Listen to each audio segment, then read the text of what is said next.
আজকে এখানে শুধু কাদিরাবাসী নয়, আজকে এখানে আমার কমলনগরবাসী, কি বলে, আজকে আমাদের যে তারপরে শুক্রিয়া মিছিল হয়েছে, আনন্দ মিছিল হয়েছে, একজন এমপির জন্য তারপরে এত লোক মাঠে নামে না, হয় না। আমার বিজয় দিন ইসলামের বিজয়, কেন আমি ঘুষ দুর্নীতির বিরুদ্ধে নির্বাচন করেছি। আমার এই বিজয় ইসলামী আন্দোলনের বিজয়, যদিও ইসলামী আন্দোলন রাজনৈতিক কারণে আমার পক্ষে প্রকাশ্য সমর্থন দিতে পারে নাই।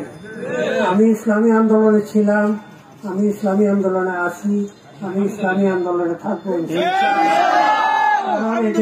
কারণ এই দেশে যতগুলো ইসলামী রাজনৈতিক দল আছে সবচাইতে অগ্রগামী হলো ইসলামী আন্দোলন। বাকি ইউপি নির্বাচন